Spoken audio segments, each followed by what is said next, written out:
ফাতিমা রাদিয়াল্লাহু তাআলা আনহা বিশ্বনবীর কলিজার টুকরা চাচাতো ভাই আলীর সাথে বিয়ে হলো। আলী যখন প্রস্তাব দিল ফাতেমার কাছে যে বলে, ও ফাতেমা রাজি আছো কিনা? চুপচাপ, কথা কয় না। বিশ্বনবী বুঝলেন রাজি, দুইজনকে বিয়ে পড়িয়ে দিলেন। বিয়ে পড়িয়ে দুইজনকে দাঁড় করিয়ে দিয়ে বিশ্বনবী ওযু করলেন। ওযু করার পরে সামান্য কিছু ওযুর পানি ছিল আলীর মাথার মধ্যে ছিটিয়ে দিলেন, বরকতের পানি। সুবহানাল্লাহ কইবেন না? সুবহানাল্লাহ। ওযু করে সাইয়েদনা আলীর মাথার মধ্যে ছিটিয়ে দিলেন আর দোয়া করে দিলেন, বারাকাল্লাহু লাকুমা ওয়া বারাকা আলাইকুমা ওয়া জামাআ বাইনাকুমা ফি খাইর। আল্লাহ তোমাদের দুইজনকে বরকত দিয়ে দাম্পত্য জীবন শুরু করার তৌফিক দান করুক। আবার দোয়া করলেন, আল্লাহুম্মা বারিক লাহুমা ফি বিনাইহিমা, ওদের সম্পর্কে বরকত দেন। ওয়া নাসালিহিমা শিবলিহিমা, ওদের গর্ভে যে সন্তান আসবে এগুলোর শ্রেষ্ঠ সন্তান বানান। 1 বছরের ব্যবধানে ঘরটাকে আলোকিত করে প্রথম সন্তানের জন্ম হাসান। সুবহানাল্লাহ। হাসান রে বিশ্বনবী এত আদর করেছেন, বিশ্বনবীর কাছ থেকে এত আদর কেউ কোনোদিন পায় নাই। হাসান রে বিশ্বনবী ডাকতেন লুকা। বুখারীর বর্ণনা। শব্দটা কি? লুকা মানে পিচ্ছি। ছোট বাচ্চাদেরকে আপনারা কি কন? আরে পিচ্ছি তো আমি কইছি, আপনারা কি কন? বাচ্চা বলেন, বাবু বলেন, আর কিছু কি বলেন? আর আর কিছু নাই। তাহলে এই যে বাবু পিচ্ছি, হ্যাঁ, এই বাবু পিচ্ছি আরবি হচ্ছে লুকা। বিশ্বনবী ফাতেমার ঘরে এসে বলতেন, আইনা লুকা, পিচ্ছিটা কই রে? আমার হাসান কই, আমার নানা ভাই কই? আর বিশ্বনবীর আওয়াজ শুনলে হাসান এসে বিশ্বনবীর কাঁধে। আল্লাহু আকবার, আল্লাহু আকবার। বিশ্বনবী বলতেন, ফাতেমা আমার কলিজার টুকরা, যে ফাতেমারে কষ্ট দেয় সে আমারে কষ্ট দেয়, ফাতেমারে আনন্দ দেয় মানে আমি বিশ্বনবীরে আনন্দ দেয়। এই ফাতেমা সব সময় পর্দায় থাকতেন, দিনের বেলা বেরোতেন না, সারা দিনে টয়লেট করতেন একবার, সেটাও করতেন রাত্রে, যাতে দিনের বেলা কেউ তারে না দেখে। কি ব্যালেন্স লাইফ, কি ব্যালেন্স লাইফ! রাতে একবার টয়লেটে যাও মানে কি সারাদিন খাওয়া দাওয়া এরকম ব্যালেন্স করে করতেন। কেউ দেখতে পারে নাই ওনারে, কেমন ছিল কেউই জানতো না। এমন ভাবে চলাফেরা করতো, কোন পুরুষদের সামনে দিয়ে কখনো যেতেন না। এজন্য ইন্তেকালের আগে আলীকে বললেন, আলী, বিশ্বনবীর ওসিয়ত অনুযায়ী কিছুদিন পরে আমি আমার বাবার সাথে সাক্ষাৎ করব। ইন্তেকালের সময় বেশি লোক আমার জানাজাতে আসার দরকার নাই, নিজেরা দোয়া করে দিলে চলবে। আর আমার জানাজার খাটিয়ার উপর দিয়ে বিশাল একটা বোরকা দিয়ে দিও। এটার আরবিতে বলে নাউশ। কি বলে? এই প্রথম কোন নারী তার খাটিয়ার উপরে নাউশ ব্যবহার করেছে, জন্য এটাকে বলে সুন্নাতু ফাতিমা, ফাতেমার সুন্নাত। সাইয়েদাতুনা ফাতেমার আগে কেউ জানাজার খাটিয়াতে নাউশ ব্যবহার করে নাই। আল্লাহু আকবার, আল্লাহু আকবার। আলীকে বলে গেলেন, আলী, অল্প কয়েকজন পুরুষ নিয়ে জানাজা দিও, বেশি মানুষের কাছে আমার নিও না। দুনিয়ার বুকে আমি লুকিয়ে লুকিয়ে চলতাম, মরার পরে লুকিয়ে লুকিয়ে আল্লাহর কাছে চলে যেতে চাই, পুরুষদের সামনে আমার নিও না। হাসান বলে, নানাজি, আপনার মেয়ের নামের বিচার, ফাতেমার নামের বিচার। বিশ্বনবী বললেন, ও হাসান, আমার মেয়ে ফাতেমার আবার কি বিচার, কি অপরাধ আমার ফাতেমার? হাসান হোসেন চোখের পানি ছেড়ে দিয়ে ডেকে বলে, নানাজি, আপনার মেয়ে আমাদেরকে খাবার দেয় না কেন? খাবার দেয় না কেন বিচার দিলাম। গতকাল সারাদিন বলেছে রাত্রিবেলা খাবার দিবে, রাতে খাবার দেয় নাই। আমাদেরকে বলেছে তোমরা ঘুমিয়ে যাও, আমি রান্না করি, সকালে দিব। ঘুমায় গেলাম, সকালবেলায় খাবার চাইলাম, আপনার মেয়ে ফাতেমা তখন আমাদেরকে খাবার দেয় না। দাদা, আমরা ছোট্ট দুইটা মানুষ ক্ষুধার জ্বালায় বেহুশ হয়ে যায়, আর সহ্য করতে পারি না, আপনার মেয়ে খাবার দেয় না। দুপুর হয়ে গেল, দুইজনে কান্নাকাটি করি, আপনার মেয়ে এখন পর্যন্ত আমাদেরকে খাবার দেয় নাই। আমরা দুজন তো আর সহ্য করতে পারি না, কেন আপনার মেয়ে আমাদের সাথে এমন করে? আপনার কাছে বিচার দিলাম, আপনি বিচার করেন। বিশ্বনবী আর কি বিচার করবেন? ধা ধা করে বিশ্বনবী চোখের পানিগুলো ছাড়েন, হুসাইনকে জড়িয়ে ধরলেন, হাসান রে জড়িয়ে ধরলেন, ডেকে বললেন, হাসান রে কাছে আয়। বিশ্বনবী শাম দেশের জুব্বা পড়তেন, শাম দেশের জুব্বাটা উপরের দিকে উঠালেন, হাসান রে দেখালেন, এই তো দেখ, তোর নানার পেটের মধ্যে 3টা পাথর বাঁধা। একদিন না খেয়ে থাকার কারণে তোদের পেটে এত জ্বালা, এত কষ্ট। আমি বিশ্বনবীর পেটে গত 3 দিন যাবত কোনো দানা পানি পড়ে নাই। আমি বিশ্বনবী তো না খেয়ে আছি রে হাসান, আমি তো 3 দিন না খেয়ে আছি, আমার পেটেও তো কিছু নাই। নানাও কাঁদলেন, নাতিও কাঁদলেন, পুরো পৃথিবীও কাঁদলো, ঠিক কিনা? ওই কঠিন ক্ষুধার দিন, ওই কঠিন দুর্ভিক্ষের দিন বিশ্ব নবী যদি তার স্পেশাল দোয়াটা করতেন, জান্নাত থেকে জিব্রাইলকে দিয়ে খাবারের বস্তা পাঠিয়ে দিত কে? ওই দিনও বিশ্ব নবী দোয়াটা করে নাই। আমার জন্য, আপনার জন্য, আমাদের জন্য দোয়াটা এখনো আসরাডাই। কি দিল দরিয়া নবী ছিল, নিজের বিপদের কথা ভুলে গিয়ে, নাতির বিপদের কথা ভুলে গিয়ে, ফ্যামিলির কথা ভুলে গিয়ে উম্মতের জন্য কেঁদেছে, ঠিক কিনা? গোটা বিশ্বের জন্য শিক্ষা এনেছে, সভ্যতা এনেছে, আমাদেরকে ভদ্রতা শিখিয়েছে। আর ওই নবীরে গালি দেয় এরকম কিছু ব্লগার বাংলার জমিনে আছে না নাই? তারা মানুষ নাকি শয়তান? এগুলো পিতৃ পরিচয়হীন জারদ সন্তান, জোরে বলেন ঠিক কিনা? দুই জায়গায় কেউ যদি আমাদেরকে ইনসাল্ট করে আমরা সহ্য করতে পারি না। এক হচ্ছে কোরআন, কোরআনকে নিয়ে গালি দিলে আমাদের কলিজায় আগুন আছে না নাই? বিশ্ব নবীরে গালি দিলে কলিজায় আগুন ধরে যায়। যদি না ধরে যায় তুমি মুমিন নও, তুমি মুনাফিক। চিল্লা এখন ঠিক কিনা? আসল মানুষের বড় অভাব, অন্যের দুঃখে কাঁদবে, অন্যের জ্বালা নিজের অন্তরেও জ্বালার সৃষ্টি করবে, সেই মানুষ আর নাই, ঠিক কিনা?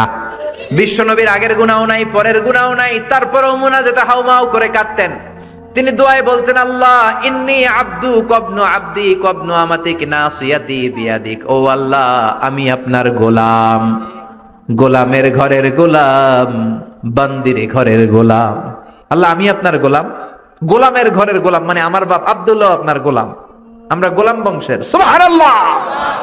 গোটা বিশ্বের শ্রেষ্ঠ মানুষটা নিজের গোলাম বলতে দ্বিধাবোধ করতো না, বলতো আমি আপনার গোলাম, গোলামের ঘরের গোলাম, বান্দির ঘরের গোলাম, নাসিয়াতি বিয়াদিক। আমার মাথার চুলের ঝুঁটি আপনার হাতের মুঠোয়, আমার চুলের ঝুঁটি আপনার হাতের মুঠোয়, গোলামের মতো যেখানেই টানবেন আমি ওখানেই যাব। আল্লাহু আকবার। এই ছিল বিশ্বনবীর বিনয়। নিজেকে গোলাম বলতে স্বাচ্ছন্দ্য বোধ করতেন, কোনোদিন জীবনে অহংকার করেন নাই। কোনদিন বিশ্বনবী কারোর সাথে মুসাফা করতে যে নিজে আগে হাত টানেন নাই, যতক্ষণ না ওই লোকটা তার হাত টেনে নিয়েছে। সুবহানাল্লাহ। আর বিশ্বনবীর হাত ছিল আলিয়ানু মিনাদ দিবাজ, রেশমের কাপড়ের চেয়েও নরম। সিল্ক চিনেন? সিল্ক, সিল্কের কাপড়ের চেয়ে বিশ্বনবীর হাত ছিল নরম। এই নরম হাত মুসাফার মধ্যে যে একবার পাইতো কেউ ছাড়তে চাইতো না, ধরেই রাখতো। আর বিশ্বনবী নরম হৃদয়ের নবী, কেউ যদি না ছাড়ে বিশ্বনবীও ছাড়তেন না। সুবহানাল্লাহ। ওই নবী মুনাজাতে কাঁদতেন। এজন্য ভাইরা এই কথা বললেন না আল্লাহ আমার দোয়া শোনে না, আপনি দোয়ার মতো দোয়া করেন নাই, এজন্য শোনে নাই, ঠিক কি না? দোয়া কবুল হওয়ার রহস্য হচ্ছে চোখের পানি।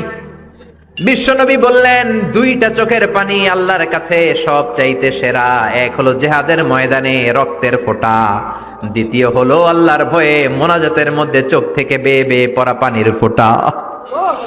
আবার বিশ্বনবী বললেন অনুশোচনার চোখের পানি, চোখ দিয়ে নাকের ডগা বেয়ে বেয়ে জমিনে পড়ার আগে ওই দোয়াটা কবুল করে নেয় কে? এজন্য চাওয়ার সময় নিজেরা ছোট করেন, বলবেন আল্লাহ আমি আপনার গোলাম, গোলামের ঘরের গোলাম, বান্দির ঘরের গোলাম, আমার চাইতে ক্ষুদ্র ছোট কেউ নাই, এমন কোন গুনাহ নাই আমি করি নাই, তুমি ছাড়া আমারে পার করার কেউ নাই, ঠিক কিনা? এরকম দোয়ার মধ্যে নিজেরে ছোট করে দেন, আপনার দোয়া কবুল করবে কে? এজন্য সব সময় চাইবে একজনের কাছে, তিনি কে? একদল আছে বা এক শ্রেণীর লোক আছে, রোগে যখন পড়ে তখন আল্লাহরে ডাকে, রোগ ভালো হয়ে যায় আল্লাহরে ভুলে যায়, আছে না নাই? নির্বাচনের আগে আল্লাহরে ডাকে, নির্বাচন শেষ আল্লাহরে ভুলে যায়, আছে না নাই? সমস্যায় পড়েছে আল্লাহরে ডাকে, সমস্যা নাই আল্লাহরে ভুলে যায়, আছে না নাই? রব্বুল আলামিন বলেন স্পেশাল কিছু সময় আছে, ওই সময় দোয়া করলে দোয়া কবুল করে নেয় কে? তাহাজ্জুদের সময় দোয়া করবেন, ওয়া মিনাল লাইলি ফাতাহাজ্জাদ বিহি নাফিলাতান লাকা আসা আইয়াবআসাকা রাব্বুকা মাকামাম মাহমুদা। তাহাজ্জুদের নামাজ পড়লে আপনার মর্যাদা বাড়ায় দিবে কে? আল্লাহ। এখন হুজুর আমরা তো ফজরই পড়ি না, তাহাজ্জুদ কখন পড়মু? তাহাজ্জুদ তো তাদের যারা ফজর পড়ে, ঠিক কি না? ফজরই তো পড়ে না, তাহাজ্জুদ কখন? ফজরের সময় মসজিদের বেহাল দশা। ফজরের সময় যত মসজিদে নামাজ পড়লাম খালি মুরব্বী চাচাদেরকে পাওয়া যায়, ইয়াং ছেলেরা নাই। ফজরের নামাজ মুরব্বীদের জন্য নয়, ফজরের নামাজ তোমাদের মতো ইয়াংস্টার যারা আছো তাদের জন্য, ঠিক কি না? এই যৌবন বয়সের ইবাদত আল্লাহর কাছে সবচাইতে প্রিয়। খেয়াল করে বোঝার চেষ্টা করো, যুবক বয়সে যদি গভর্নমেন্ট সার্ভিস করো, বার্ধক্যে উপনীত হলে পেনশন আছে না নাই? অনুরূপ ভাবে যুবক বয়সে যদি ইবাদত করো, বার্ধক্য অবস্থায় ইবাদত করতে না পারলেও পেনশনের হিসাবে তোমার আমলনামায় সওয়াব দিয়ে দিবে কে? এজন্য যুবক বয়সের ইবাদত আল্লাহর কাছে প্রিয়। মসজিদ তখন ধরে যখন আর কাজ করার সুযোগ নাই। মসজিদে তখন যায় যখন কেউ চাকরিতে নেয় না। মসজিদে তখন যায় যখন ঘরের কেউ তার সাথে কথা বলতে চায় না, মানে বয়স হয়ে গেছে 70। তখন দাড়ি রাখে যখন শেভ করতে গেলে হয় গাল কাটবে নয় ব্লেড ভাঙবে, ঠিক কিনা? এজন্য যুবক বয়সে মসজিদে যাও, এখন তোমাদের রক্ত গরম, যা চাও তোমরা তাই করতে পারো। যেই মুরব্বী বাবাদের দাড়িগুলো পাকা হয়ে গিয়েছে তারাও তোমাদের মতো ওই বয়সটা পার করে এসেছে, ঠিক কিনা? দুদিনের দুনিয়া, অল্প কয়েকটা বছরের ব্যবধানেই তোমার চুল পাকতে শুরু করবে, তোমার এই রক্ত গরম শরীরটাও ঠান্ডা হয়ে যাবে, তোমার আশেপাশে আর কেউ ঘুরবে না, কেউ তোমারে ডাকবে না, কেউ তোমারে গুনবে না। চিল্লায় বলেন ঠিক কিনা? এজন্য কিয়ামতের দিন বিশ্বনবী বলেন, বনি আদম 5টা প্রশ্নের উত্তর না দিয়ে কেউ পা নাড়াতে পারবে না। এর মধ্যে একটা প্রশ্ন হলো, যৌবন বয়সটা তুমি কেমন কাজে লাগিয়েছো?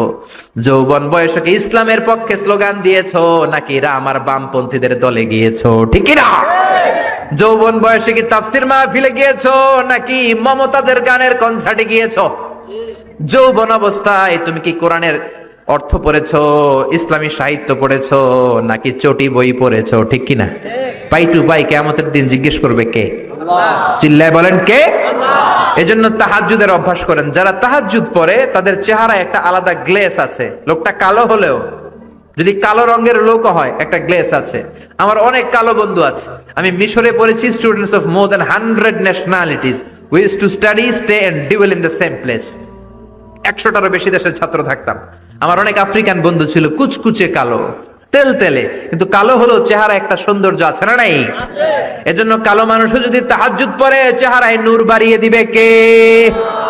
2 নম্বরে হলো আযান আর ইকামতের মাঝখানে যদি দোয়া করে, ওই দোয়া কবুল করে কে? এটা অনেকে জানে না। আযান দিয়েছে, মসজিদে গিয়েছে, সুন্নত নামাজ পড়ে বসে আছে, কখন ইকামত হবে, আরো 5 মিনিট বাকি, মাথা চুলকায়, আছে না নাই? মোবাইল টেপাটেপি করে, ফেসবুকিং করে, ঘড়ির দিকে তাকায় আছে, ঘড়ির কাঁটাও ঘুরে, ওর মাথাও ঘুরে, আছে না নাই? তো বসে থাকবা কেন তুমি? 5 মিনিট সময় আছে, চাইতে হবে কার কাছে? বাজারে যাওয়ার সময় যেমনি আপনি লিস্ট করে নিয়ে যান, এটা লাগবে ওটা লাগবে, মসজিদে যাওয়ার সময় মোবাইলের টুকি নিয়ে যান, কাগজের টুকি নিয়ে যান। আল্লাহ আমার সুন্দরী বউ লাগবে, বউ দাও, দিবে কে? এই বেটা, দিবে কে? নেককার বিবি লাগবে, দিবে কে? গোল্ডেন এ প্লাস পেতে চাই, দিবে কে? উমরা করতে চাই, পাসপোর্টে ভিসা লাগে না, ভিসা করে দিবে কে? দুরারোগ্য ব্যাধি, অনেক ওষুধ খেলাম, অনেক দেশে গেলাম, কোন ডাক্তার ভালো করতে পারে না, কিন্তু ডাক্তারেরও বড় ডাক্তার আছে না নাই? কেউ যেটা পারে না, পারে কে? আযান ইকামতের মাঝখানে দোয়া আল্লাহ ফেরায় না। হাদিসে এসেছে, দুআউ লা ইরাদ্দু বাইনাল আযানি ওয়াল ইকামা। আযান এবং ইকামতের মাঝখানের সময়টাতে দোয়া করবেন। তারপরে বিশ্বনবী বললেন, দুবুরাস সালাওয়াতিল মাকতুবা, ফরজ নামাজের পরে দোয়া করলে কবুল করে কে? আল্লাহ। এই তাসবির সুন্নাত নাই। মানুষগুলো এত অস্থির, সালামের পরে কখন বেরোবে, কখন বেরোবে, মনে হয় পাবলিক টয়লেটে ঢুকছে, ঠিক কি না? মনে হয় পাবলিক টয়লেটে এসেছে। মসজিদে ঢুকেছো, আল্লাহুম্মা বলে তুমি ঢুকে গেলা আল্লাহর নাম নিয়ে। যখন মসজিদে ঢুকে গেলা, তোমার মাথার উপরে রহমত ঢালছে কে? মসজিদ হচ্ছে রহমতের জায়গা। সালাম ফেরানোর পরে তাসবিহ পড়েন, তারপরে আপনি দোয়া করেন। এজন্য সালাম ফেরানোর পরে দোয়া কবুল করে কে? আল্লাহ। এরপরে বিশ্বনবী বললেন, ইনদা নুজুলিল মাতার, আকাশ থেকে যখন বৃষ্টি নামে, ওই বৃষ্টি নামার সময় যদি দোয়া করেন, দোয়া কবুল করে কে? আল্লাহ। আর দুআউ লা ইরাদ্দু তাহতাল মাতার, তুফান, ওই বৃষ্টি না, ভ্যাপসা একটা গরম, এই গরমটাকে দূরে সরিয়ে দেওয়ার জন্য একটা ঝিরিঝিরি ঝিরিঝিরি বৃষ্টি পড়ে।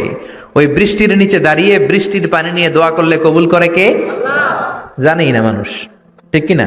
বরং বৃষ্টি আসলে গান গাওয়া শুরু করে দেয়। এই বৃষ্টি ভেজা রাতে তুমি চলে যেও না, আছে না নাই? তো চলে যাবো না, কি করবো? থেকে যাবো তোমার সাথে? এগুলো করা যাবে না। বৃষ্টি রহমতের বৃষ্টি, তুমি বৃষ্টি হাতে নিয়ে দোয়া করো।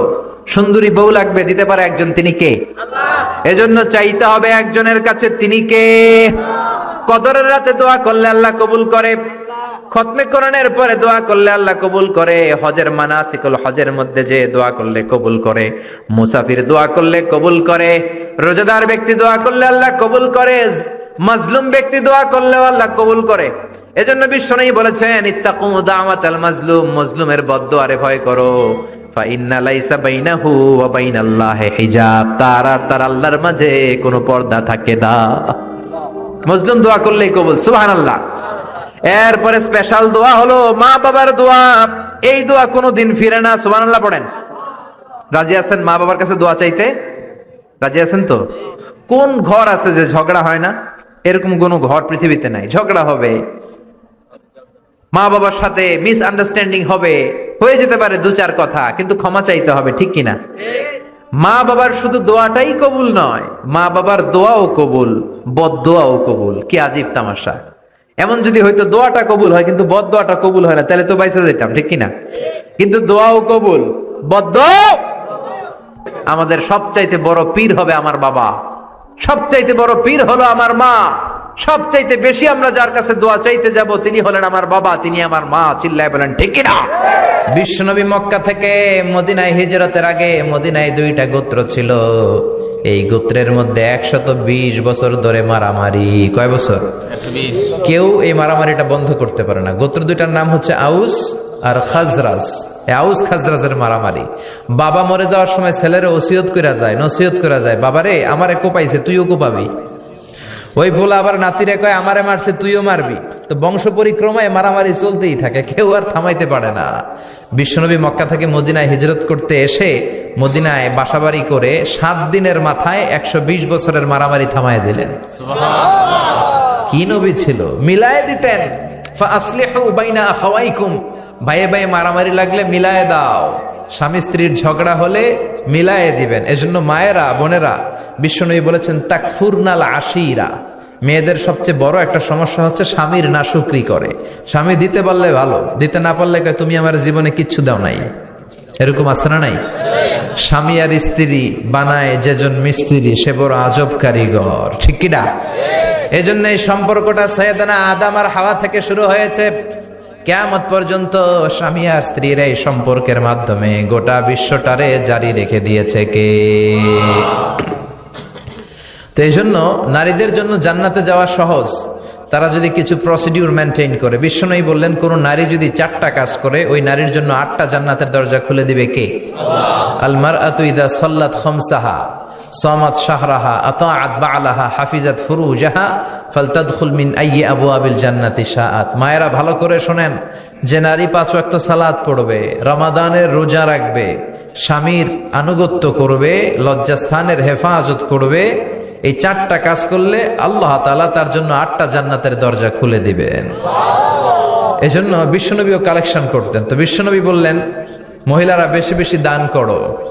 এই কথা শোনার পরে মহিলারা দান করা শুরু করলো। কেউ নাকের ফুল, কেউ কানের দুল, কেউ হাতের বালা, কেউ পায়ের নুপুর, কেউ গলার চেইন বিশ্বনবীর হাতে জিহাদের জন্য দান করতে শুরু করলেন। বিশ্বনবীর হাত কয়টা? একটা বলে 2টা। তো 2 হাতে বিশ্বনবী আর কয়টা নিবেন? আর নিতে পারে না। বেলালের বললেন বেলাল তোমার চাদরটা নিয়ে আস। বেলাল এরকম চাদর নিয়ে ধরলেন। বিশ্বনবী কালেকশনের ওয়াজ শুরু করলেন আর বেলাল কালেকশনের সব জিনিসপত্র গুছাতে লাগলো। কোন সুবহানাল্লাহ। এজন্য কালেকশন করাটাও সুন্নাত, তবে ওটা একটা লিমিটেশনের মধ্যে, একটা সৌন্দর্যের মধ্য দিয়ে। কিছু কিছু মাদ্রাসার ছেলে মেয়েদেরকে চাল ওঠানোর জন্য বাড়ি বাড়ি পাঠায়, আসে না নাই? এদের ছোটবেলা থেকে মানসিকতাগুলো নষ্ট করে দেওয়া হয়। কেমন করে অন্যের কাছে হাত পাতবে এটা শেখানো হয়। ইসলাম বলে আল ইয়াদুল উলিয়া খায়রুম মিনাল ইয়াদিস সুফলা, উপরের হাত নিচের হাতের চেয়ে উত্তম। যে দেয় আর যে নেয় তাদের মধ্যে সেরা যে দেয়। চিল্লায় কোন ঠিক কিনা? আবার ইসলাম বলে দেওয়ার সময়ও ভারসাম্য করে দিবা, দেওয়ার সময় কিপটামি করা যাবে না, আবার ঘরে যা আছে সবও দিয়ে দেওয়া যাবে না, ঠিক কিনা? বিশ্বনবীর গায়ে একবার একটা জুব্বা, কয়টা? এক ভিক্ষুক এসে বলে নবী আমার জুব্বা নাই, আমার জুব্বা দেন। দয়ার নবী, মায়ের নবী নিজের জুব্বাটা খুলে দিয়ে ওই ভিক্ষুকের হাতে তুলে দিলেন। এখন নবীর গায়ে কোনো জুব্বা নাই। বিশ্বনবী এখন ঘর থেকে বেরোতে পারে না। সাহাবারা এসে ঘরে নক করে, বিশ্বনবী বেরোতে পারে না। আল্লাহ আয়াত নাজিল করলেন ওয়াল্লাযীনা ইযা আনফাকু লাম ইউসরিফু ওয়া লাম ইয়াকতুরু ওয়া কানা বাইনা যালিকা কওয়ামা। মুমিন বান্দাদের গুণাবলী যখন দান করে কিপটামি করবে না, আবার অপচয়ও করবে না। এই আয়াত দিয়ে আল্লাহ বুঝাতে চাইলেন, নবীরে ধমক দিলেন, ও নবী 2টা জামা থাকলে একটা দিতেন, তিনটা থাকলে একটা দিতেন, একটা যখন ছিল এটা দিলেন কেন? এখন নিজে পড়বেন কি? সুবহানাল্লাহ কইবেন না? ইসলাম তো ব্যালেন্সড রে ভাই, ইসলাম ভারসাম্যপূর্ণ। ইসলামের সব বিধানগুলো আপনার সাথে স্যুট করবে, ম্যাচ করবে, এটা জীবন ঘনিষ্ঠ। ইসলামে এমন কোন বিধান দেয়া হয় নাই যেটা আপনার খারাপ লাগবে। অন্যান্য সব ধর্মের প্রতি শ্রদ্ধা রেখেই বলি, আমার ইসলাম যে আহকাম আমাদেরকে দিয়েছে এরকম বিধান কোন ধর্মের ভেতরে নাই। চিল্লা এখন ঠিক কিনা? এরপরে কোরআন পাহাড়ের ব্যাপারে বলেছে, ওয়াজআলনাল জিবালা আওতাদা, আমি পাহাড়গুলোরে পেরেকের মতো জমিনে ঢুকিয়ে দিয়েছি। সুবহানাল্লাহ। তাহলে পাহাড়কে আল্লাহ তাআলা পেরেকের সাথে তুলনা করলেন। কিসের সাথে? পেরেক চিনেন? সবাই চিনেন? মাতোয়াইলে আছে পেরেক। কি করে পেরেক দিয়ে? কাঠের ভিতরে ঠুকে না, দেয়ালে ঠুকে। তাহলে আল্লাহ পাহাড়গুলোর বললেন পেরেক। আচ্ছা, পেরেক যখন আমরা কাঠের ভিতরে ঢুকাই, পুরো পেরেকটা কাঠের ভিতরে ঢুকে যায়, উপরে শুধু কি থাকে? মাথাটা থাকে, ঠিক কিনা? তার মানে আমরা যে পাহাড় দেখতে পাচ্ছি এটা পাহাড়ের মাথা। পুরো পেরেক যেমনি কাঠের ভিতরে, পুরো পাহাড়টা আছে মাটির ভিতরে। চিল্লায় পড়ি আল্লাহু আকবার। জমিনে আমরা দৃশ্যমান এই পৃথিবীতে খালি চোখে যে পাহাড় দেখতে পাই, এটা আসল পাহাড় না, এটা পাহাড়ের মাথা। যেমনি পেরেক যখন কাঠের ভিতরে ঢুকে দেই, পুরো পেরেকটা কাঠের ভিতরে ঢুকে যায় কি যায় না? পেরেক নিয়ে যখন আমি হাতুড়ি দিয়ে মারলাম, পুরো পেরেকটা কই যায়? কাঠের ভিতরে, তাই না? তার মানে খালি চোখে যে পাহাড় দেখি, এটা পেরেকের মাথা যেমনি একটু দেখা যায়, এটা পাহাড়ের মাথা। আসল পাহাড় মাটির ভেতরে, উপরে যদ্দূর দেখা যায় তার কমসে কম 10 গুণ পাহাড় মাটির ভিতরে রেখে দিয়েছে কে? আবার আল্লাহ বললেন, ওয়ামিনাল জিবালি জুদাদুম বীদুন ওয়া হুমরুম মুখতালিফুন আলওয়ানুহা ওয়া গরাবিবু সুদ। পাহাড়ের মধ্যে কোন পাহাড় আমি বানিয়েছি ধবধবে শুভ্র সাদা, কোন পাহাড় আমি বানিয়েছি রক্তিম লাল, কোন পাহাড় আমি বানিয়েছি কুচকুচে কালো। 3 কালারের পাহাড়। কয় কালারের? মৌলিক ভাবে ধবধবে শুভ্র সাদা পাহাড়, অথবা রক্তিম লাল পাহাড়, অথবা কুচকুচে কালো পাহাড়। আপনি পৃথিবীর পাহাড়গুলো নিয়ে যদি গবেষণা করেন, বিভিন্ন রঙের পাহাড় আপনি দেখবেন। আমি তো পৃথিবীর অনেক জায়গায় পাহাড় দেখেছি। মিশরে আমি তুর পাহাড়ের চূড়ায় উঠেছি। ওখানে যেখানে মুসা আলাইহিস সালামের কাছে আল্লাহ নূরের তাজাল্লি দিয়ে ফোকাস করেছেন, পাহাড়টার নাম তুর পাহাড়। 2 বার আমি উঠেছি এটার চূড়ায়। উঠতে আমার অনেক কষ্ট হয়েছে। ওখানে উঠে ফজরের সালাত পড়ে আমি খেয়াল করে দেখলাম তুর পাহাড়ের আশেপাশের পাহাড়গুলো কোনোটা খয়েরি, কোনোটা কালো, কোনোটা লাল, কোনোটা ধূসর। আল্লাহু আকবার। এক এক পাহাড়কে এক এক রং দিয়ে তৈরি করলো কে? পৃথিবীতে চায়না নামে একটা দেশ আছে না? চায়না একটা শহর আছে গানজু। কি নাম? আজকে যে গুগল করবা, the গানজু city located in China. চায়নাতে অবস্থিত গানজু শহরে একটা পাহাড় আছে। এই পাহাড়ের নাম রেইনবো মাউন্টেন। কি নাম? মানে রংধনুর পাহাড়। রংধনুর কয় রং? সবাই কন, আরো জোরে। 7 রং না? আমরা ছোটবেলায় মুখস্থ করতাম, বেনিয়া সহকলা, বেনিয়া সহকলা। এই 7 রঙের পাহাড় ওখানে দেখা যায়। এক জায়গায় 7 রঙের পাহাড়। সুবহানাল্লাহ কইতে পারলেন না? মজা করে বানালো কে? সুনানে তিরমিজি আর মুস্তাদরাকে হাকিম, মুসনাদে আহমদ ইবনে হাম্বলের হাদিস। আল্লাহ যখন পৃথিবী বানালেন, এই পৃথিবীটা ঘোরার পাশাপাশি কাঁপাকাঁপি শুরু করে দিল।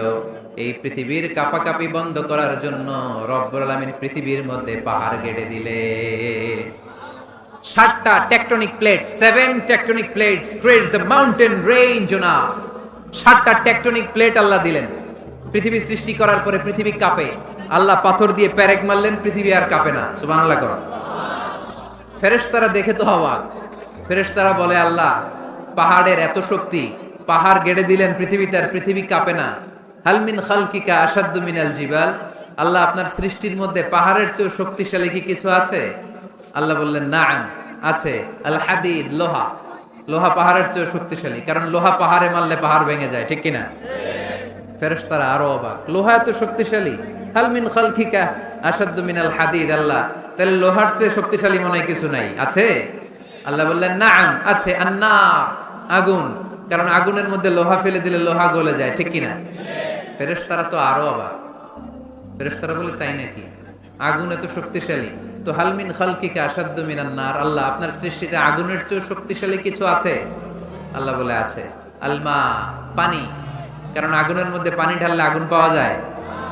ফেরেশতারা তো এবার আরো অবাক, পানি এত শক্তিশালী, ওই পানি গট গট গট গট করে আমরা খাই। নবী আমার যেটা খেতে বলেছেন এটা খেলে আমাদেরকে সুস্বাস্থ্য দান করবে কে?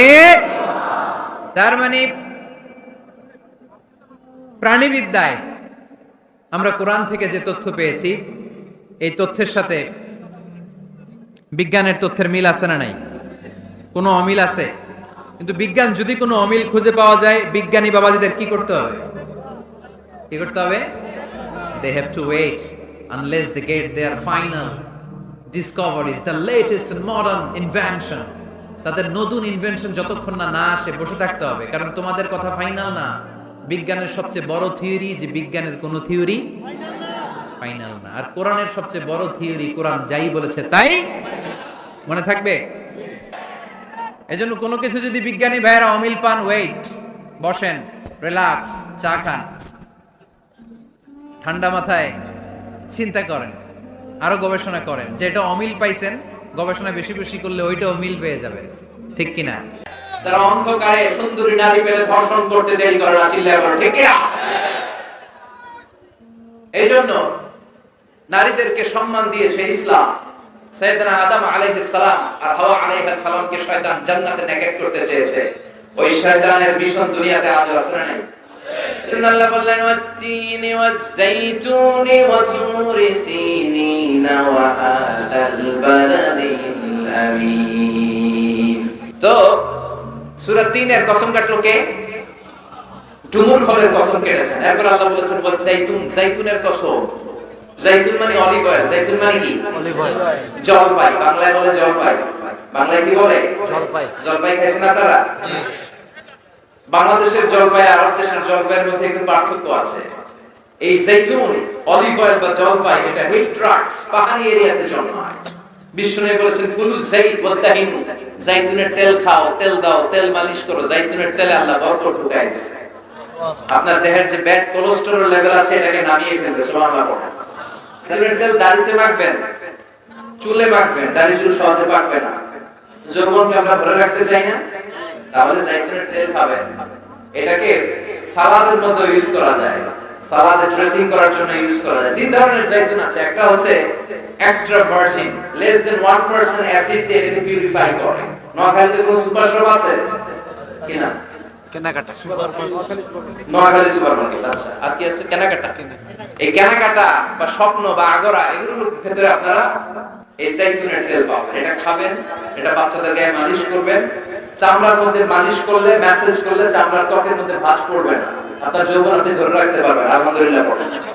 আবার বিষ্ণু বলতেন এই যাইতুন গাছটা এত বরকতের গাছ, যাইতুন ফল খাওয়া যায়, যাইতুনের তেল মালিশ করা যায়, আবার যাইতুনের ডাল ভেঙে মেসওয়াক করা যায়। নি'মাস সিওয়াকি যাইতুন ফাইন্নাহু সিওয়াকি ওয়া সিওয়াকুল আমবিয়া মিন ক্বাবলি। যাইতুনের ডালের মেসওয়াক কতই না ভালো মেসওয়াক, কারণ এটা দিয়ে আমিও মেসওয়াক করি। আমার আগে সব নবীরা যাইতুনের ডাল ভেঙে ভেঙে মেসওয়াক করতেন। চিৎকার করে বলেন সুবহানাল্লাহ। আল্লাহ বললেন ওয়াত-তিনি ওয়াজ-যাইতুনি ওয়া তুরি সিনিনা ওয়া হাযাল বালাদিল আমিন। তিন ফলের কসম, যাইতুন ফলের কসম কাটলো কে? আসলে তিন আর যাইতুন দিয়ে কসম কেটে আল্লাহ যে এলাকায় তিন যাইতুন বেশি হয় ওই এলাকায় কসম কেটেছেন। মুফাসসিরিনদের কথা, সুবহানাল্লাহ পড়ো। সবচেয়ে বেশি তিন আর যাইতুন হয় শাম দেশে। কোন দেশে? যেটা বর্তমান সিরিয়া, ফিলিস্তিন। বিষ্ণু বলেছেন তুবা লিশাম, শাম দেশের মধ্যে অনেক বরকত। আল্লাযী বারাকনা হাওলাহু, এই শাম দেশের চারদিকে আমি বরকত দিয়ে ভরে দিয়েছি। চিল্লায় বল সুবহানাল্লাহ। এই শাম দেশ হলো বিশ্বনবীর মেরাজের স্টেশন। মেরাজ করতে যে সরাসরি রব্বুল আলামিন বিশ্বনবীকে মক্কা থেকে আকাশে তুলে নেয় নাই, মক্কা থেকে বিশ্বনবীকে বাইতুল মুকাদ্দাসে নিয়েছে কে? সুবহানাল্লাযী أسرى بعبده ليلا من المسجد الحرام إلى المسجد الأقصى الذي باركنا حوله لنريه من آياتنا. سبحان الله. مسجد الحرام থেকে مسجد الأقصى. এই مسجد الأقصى one of the three important mosques in Islam. মসজিদুল হারামে 1 রাকাত সালাত করলে 1 লক্ষ রাকাতের সওয়াব, মসজিদে নববীতে 1 রাকাতে 1000 রাকাতের সওয়াব, এই মসজিদুল আকসাতে 1 রাকাত নামাজ পড়লে 500 রাকাতের সওয়াব। আমরা হজ উমরায় মসজিদুল হারাম আর মসজিদে নববীতে পড়তে পারি, কিন্তু মসজিদুল আকসায় পড়তে পারি না। কারণ ইহুদিরা গোটা বিশ্বের সবচেয়ে টেরা জাতি, অভিশপ্ত জাতি, এই ইহুদিরা আমাদের মসজিদুল আকসার চারদিকে ব্যারিকেড দিয়ে রেখেছে। এই ইহুদিদের সাথে মুসলমানদের কোনো সম্পর্ক, এজন্য প্রতিদিন নামাজে আমরা বলি গায়রিল মাগদুবি আলাইহিম, আল্লাহ যাদের উপর আপনার রাগ, আপনার ক্রোধ, তাদের সাথে আমাদের কোনো সম্পর্ক নাই। তারা নিজেদের 70,000 নবীকে জবাই করেছে, তারা আমার নবীকে বিষ মাখানো খাবার দিয়ে হত্যার ষড়যন্ত্র করেছে এবং আমার নবীর লাশ চুরি করার জন্য ষড়যন্ত্র করেছে। ইন্তেকালের পর বিশ্ব নবীর শান্তি দেয় নাই, গোটা বিশ্বে এইচআইভি ভাইরাসের ছড়াছড়ি ঘটিয়েছে ইহুদি অভিশপ্ত লানতের জাতিরা। বিশ্বে বিমান ছিনতাই কাকে বলে কেউ জানতো না, প্রথম বিমান ছিনতাই করেছে ইহুদিরা। ইহুদিরা গোটা বিশ্বব্যাপী সুদের কারবার শুরু করেছে। এজন্য ইহুদিদের সাথে আমাদের কোনো সম্পর্ক। এই মসজিদুল আকসা আমাদের দ্বিতীয় কিবলা। মক্কা থেকে মদিনায় হিজরতে যে বিশ্বনবী মসজিদুল আকসার দিকে হয়ে 16 মাস কিংবা 17 মাস নামাজ পড়েছে। আরদুল মাহশার ওয়াল মানশার, কিয়ামতের ময়দানটা সহিহ হাদিসে এসেছে এই ফিলিস্তিনের এই শাম দেশে সিরিয়ার উপরে হবে। জিল্লাহ সুবহানাল্লাহ। সিরিয়া ফিলিস্তিনের উপরে কিয়ামত হবে, কিয়ামতের ময়দান প্রতিষ্ঠিত হবে। সাইয়েদনা ঈসা আলাইহিস সালাম এই সিরিয়াতে নামবেন। সিরিয়া উমাইয়াদের একটা জামে মসজিদ আছে, সাদা মিনার, এখনো মসজিদটা আছে, সুবহানাল্লাহ পড়েন। ওই মসজিদের সাদা মিনারের পাশে আসর আর মাগরিব নামাজের মাঝখান দিয়ে ঈসা আলাইহিস সালাম 2টা চাদর পরে ফেরেশতার পাখায় ভর করে শাঁ করে জমিনে নেমে আসবে। এবং ফিলিস্তিনে এখনো একটা জায়গা আছে, জায়গাটার নাম হচ্ছে বাবুল লুদ। ওই জায়গায় সাইয়েদনা ঈসা আলাইহিস সালাম নিজ হাতে দাজ্জালকে হত্যা করবে। এজন্য আল্লাহ বললেন এই তিন আর জাইতুনের কসমের মধ্য দিয়ে মূলত আমি বরকতের জায়গা ফিলিস্তিনের কসম কেটেছি। সুবহানাল্লাহ। এরপরে আল্লাহ বললেন ওয়াতুরে সিনিন, তুরে সিনিনের কসম, তুর পাহাড়ের কসম। নাম শুনছেন না? মিশরের 2টা জেলা আছে, সাউথ সাইনা, নর্থ সাইনা, মানে উত্তর সাইনা, দক্ষিণ সাইনা। এই দক্ষিণ সাইনাতে এই তুর পাহাড় অবস্থিত 2285 মিটার উঁচু। সুবহানাল্লাহ বলেন। তুর পাহাড়ের উপরে সাইয়েদনা মুসা আলাইহিস সালাম আল্লাহর সাথে কথা বলতেন। সুবহানাল্লাহ পড়বেন না? এই তুর পাহাড়ের উপরে রব্বুল আলামিন মুসা আলাইহিস সালামের কাছে তাওরাত কিতাব নাযিল করেছেন, নিজ হাতে লিখে কাঠের ফলকের মধ্যে মুসা আলাইহিস সালামকে দিয়ে বললেন, মুসা এই নাও তাওরাতের বাণী, বনি ইসরাইলের কাছে নিয়ে যাও, তাওরাতের বাণী প্রচার করো। মুসা আলাইহিস সালাম অনেক শক্তিশালী মানুষ ছিলেন, এক থাপ্পড় মেরে ফেরাউনের বাবুর্চিকে দুনিয়া থেকে বিদায় করে দিয়েছেন। রেগে গেলে ওনার মাথার চুলগুলো টুপি ভেদ করে উপর দিয়ে এরকম খাড়া হয়ে দাঁড়িয়ে যেত। থাপ্পড় মেরে মালাকুল মউতের চোখ কানা করে দিয়েছিলেন। তো মুসা আলাইহিস সালামের গায়ে এত শক্তি, উনি ভাবলেন আল্লাহ তাআলা এই তুর পাহাড়ের উপরে আমাকে তাওরাত কিতাব দিলেন, আল্লাহ নিজ হাতে লিখে লিখে দিলেন কাঠের ফলকের উপর, তক্তার উপর। কত খুশনসিব আমার, যাই যাই তাওরাতের ফলকগুলো নিয়ে বাড়িতে যাই, এটার দাওয়াত দিতে হবে। কিন্তু কাঠের তক্তার মধ্যে হাত দিয়ে দেখে তক্তা নাড়ানো যায় না। এর চেয়ে অনেক বড় তক্তা জীবনে উনি কাঁধে নিয়েছেন, কিন্তু তাওরাত লেখা তক্তা নাড়ানো যায় না। তক্তা চিনেন তো না? চিনেন? কাঠের বড় বড় মোটা তক্তা থাকে না, তাই তক্তা নাড়ানো যায় না। উনি ভাবলেন এই দিক দিয়ে নাড়ানো যায় না, মনে হয় ওই দিক দিয়ে যাবে। ঘুরে ওই দিক দিয়ে যে তক্তা ধরে টান দেয়, কিন্তু তক্তা নাড়ানো যায় না। এবার ভাবলেন মাঝখান থেকে ধরলে মনে হয় পারা যাবে, মাঝখান দিয়েও পারা যায় না। আল্লাহ ডেকে বললেন, আল্লাহ কেমন তক্তার উপরে তাওরাত লিখে দিলা, তক্তা নড়ে না, আমার ভাই জিব্রাইল রে বলো আমারে সাহায্য করতে। আল্লাহ বললেন, জিব্রাইল যাও সাহায্য করো তোমার ভাই মুসারে। সাইয়েদনা মুসা বললেন, ও জিব্রাইল তুমি ওই দিকে ধরো, আমি এই দিকে ধরি, দুইজনে মিলে টান দেই। হেইয়ো, আরো জোরে, আসরা নাই? দুজনে মিলে হেইয়ো কে টান দিচ্ছে। কিন্তু কি আজীব তামাশা, দুইজনে মিলে টানাটানির পরেও তক্তা নড়ে। যত গায়ে জোর আছে ইচ্ছে মতো টান দিচ্ছে, টানের চোটে দেহের প্রতিটা লোমকূপ দিয়ে ঘাম বের হচ্ছে, টানের চোটে কোমরের রগ ছিঁড়ে যাওয়ার অবস্থা, কিন্তু তক্তা নাড়ানো যায় না। সুবহানাল্লাহ। ও আল্লাহ, জিব্রাইল তো পারে না, জিব্রাইলের সহকারী ফেরেশতাদের পাঠাও, সবাই মিলে তক্তা টানাটানি করে, তক্তা নড়ে না। আল্লাহ বললেন, মুসা, তক্তার ওজন নাই, কিন্তু এই তক্তার মধ্যে যে বাণীগুলো লেখা, বাণীটা কার? এটা বোঝানোর জন্য আমি তক্তার ওজন বাড়িয়ে দিয়েছি। এবার তুমি একাই পারবা, কাঁধে নাও, কাঁধে নিয়ে বাড়িতে যাও। এবার মুসা আলাইহিস সালাম একা তক্তাগুলো কাঁধে নিয়ে বাড়িতে রওনা বলে। এই তাওরাত কিতাব আল্লাহ তাআলা তুর পাহাড়ের উপরে নাযিল করেছেন। সুবহানাল্লাহ। মেরাজের রজনীতে বিশ্বনবীকে আকাশ দিয়ে উড়িয়ে তুর পাহাড়ের উপরে রেখে সাইয়েদনা জিবরাইল বললেন, নবী আপনি একটু দোয়া করেন। বিশ্বনবী বললেন, আমাকে দোয়া করতে বললা, এটা কোন জায়গা, কোন পাহাড়? অন্ধকারে কিচ্ছু দেখি না। সাইয়েদনা জিবরাইল বললেন, এটা আপনার ভাই মুসার পাহাড়, এটা হলো তুর পাহাড়। মেরাজের রাতে বিশ্বনবী ওখানে একটা স্টেশন দিয়েছে। আমি নিজেই তুর পাহাড়ে জীবনে 2 বার উঠছি। আলহামদুলিল্লাহ। ওইখানে গেলাম। তুর পাহাড়ের উপরে একটা খ্রিস্টানদের ছোট চার্চ আছে, ইহুদিদের একটা ছোট্ট সিনাগগ আছে। আমাদের যেমনি মসজিদ, ইহুদিদের মসজিদের নাম কি? সিনাগগ। কি নাম? একটা সিনাগগ আছে। আর আমাদের ছোট্ট একটা মসজিদ আছে। ফজরের সালাত পড়লাম, সেখান থেকে নেমে আসলাম। এই তুর পাহাড় এমন একটা জায়গা, ইয়াজুজ মাজুজ এসে যখন পৃথিবীতে ফিতনা ছড়াবে, সাইয়েদনা ঈসা আলাইহিস সালামের নেতৃত্বে দুনিয়ার সব মুসলমানগুলো তুর পাহাড়ের উপরে যে আশ্রয় নেবে, চিল্লায় বলবে সুবহানাল্লাহ। এজন্য আল্লাহ বললেন, ওয়াত-তিনি ওয়াজ-যাইতুনি ওয়া তুরি সিনিন ওয়া হাদাল বালাদিল আমিন। তার মানে তিন আর যাইতুন দিয়ে আল্লাহ ফিলিস্তিনের কসম কাটলেন, তুর পাহাড়ের মধ্য দিয়ে আল্লাহ মিশরের কসম কাটলেন, আর সর্বশেষে ওয়া হাদাল বালাদিল আমিন, এই নিরাপদ শহরের কসম বলে আল্লাহ মক্কাতুল মুকাররমার কসম কাটলেন। চিৎকার করে বলেন সুবহানাল্লাহ। এই তিনটা দেশে বড় বড় তিনজন নবীকে পাঠিয়েছে কে? ফিলিস্তিন হলো সাইয়েদনা ঈসা নবীর জন্মস্থান, মিশর হলো মুসা নবীর জন্মস্থান, মক্কাতুল মুকাররমায় বিশ্ব নবীর জন্মস্থান। আছে না? কথা যারা করেছেন দেখবেন সৌদি গভর্নমেন্ট বিশ্ব নবীর জন্মস্থানটাকে চিহ্নিত করে রেখেছে। একটা লাইব্রেরি, মাকতাবা, ওইখানে গেলে ফ্রি বই পাওয়া যায়। বিশ্ব নবীর জন্মস্থান, এর পাশে আবু জাহিলের জন্মস্থান। ওইখানে সৌদি সরকার টয়লেট বানায় রাখছে। বাঙালি হাজিরা জেদ্দা এয়ারপোর্টে নেমেই সবার আগে আবু জাহিলের টয়লেট করবে। সবাই বলে, আরে এই না জেদ্দা, 80 কিলো দূরে মক্কা, এরপর আপনি উমরা করবেন, হোটেলে যে বিশ্রাম নেবেন, চুল চেঁচে ফেলবেন, এরপরই না আবু জাহিলের বাড়ি। কয় না, আগে ওর বাড়িতে যাবেন, যাইয়া আইগা ভরাই দিয়ে আসুন। বিশ্ব নবীর জন্য মানুষের কত ভালোবাসা, বিশ্ব নবীর জন্য মানুষের কত মায়া, তার বিপরীতে আবু জাহিলের প্রতি ঘৃণা গোটা বিশ্বের মানুষের আছে না নাই?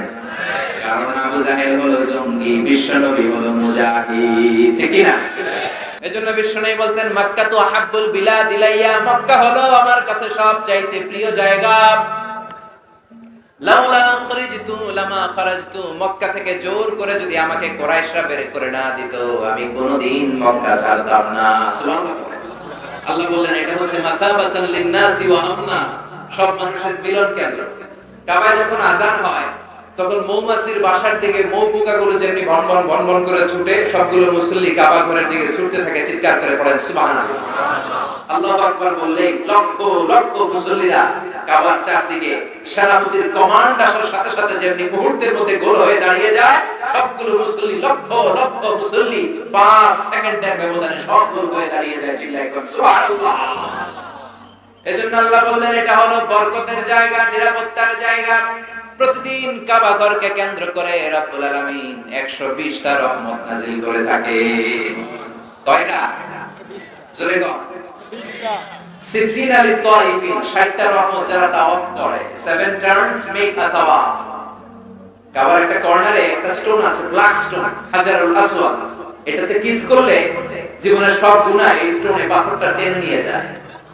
কিয়ামতের দিন আল্লাহ এই পাথরকে একটা ঠোঁট দিবে, জিহ্বা দিবে, আর 2টা চোখ দিবে, আর পাথরটাকে দাঁড় করাবে। কিয়ামতের ময়দানে পাথরটা দাঁড়িয়ে দাঁড়িয়ে বলবে, আল্লাহ, এই মুসল্লি, এই হাজী, এই উমরা পালনকারী আমাকে চুমু দিয়েছিল, এরে তুমি জাহান্নামে ঢোকাতে পারবে না। 120টা রহমতের মধ্যে থেকে 60 লিত-তাওয়াফিন, 60টা রহমত তাওয়াফকারীদের জন্য। 40 লিল-মুসাল্লিন, 40টা রহমত যারা কাবার চারদিকে নামাজ পড়ে তাদের জন্য। ওয়াল 20 লিন-নাযিরিনা ইলাল কাবা, বাকি 20টা রহমত যারা তাওয়াফ করে না, নামাজও পড়ে না, শুধু কাবার দিকে নজর করে তাকিয়ে থাকে। কাবার দিকে নজর করে তাকালেই সওয়াব, যেতে মনে চায় না? কাবারে দেখতে মনে চায়, কার কার হাত তুলে আল্লাহ দেখা। কসম কাটলেন তিনটা, চিৎকার করে বলতে হবে কয়টা?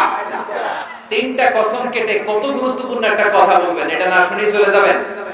আল্লাহ বললেন লাকাদ খালাকনাল ইনসানা ফি আহসানি তাকওয়িম, আমি মানুষকে অসাধারণ চমৎকার এক আকৃতি দিয়ে তৈরি করেছি। সুবহানাল্লাহ। মানুষের আকৃতি গঠন যে কত সুন্দর আপনি কল্পনাও করতে পারবেন না। যারা হিউম্যান অ্যানাটমি, প্রাণীবিদ্যা বা মরফোলজি, আকৃতি সংক্রান্ত জীববিদ্যা নিয়ে পড়াশোনা করে তারা বুঝবে মানুষের চেহারার সাথে পৃথিবীর কোন প্রাণীর কোন মিল আছে? পৃথিবীর সবগুলো কুকুরের কেন্দ্রীয় চেহারা প্রায় একরকম, পৃথিবীর সব ছাগলের চেহারা একরকম, সব গরুর চেহারা একরকম, কিন্তু পৃথিবীতে 700 কোটি মানুষের বসবাস, একটা মানুষের চেহারার সাথে আরেকটা মানুষের চেহারার মিল আছে? আরো কত 700 কোটি পৃথিবীতে ছিল, এখন কবরবাসী। আরো কত 700 কোটি কিয়ামতের আগ পর্যন্ত আসবে। একটা মানুষের চেহারার ব্লুপ্রিন্টের সাথে, ডিজাইনের সাথে পৃথিবীর আরেকটা মানুষের চেহারার কোনো মিল আছে?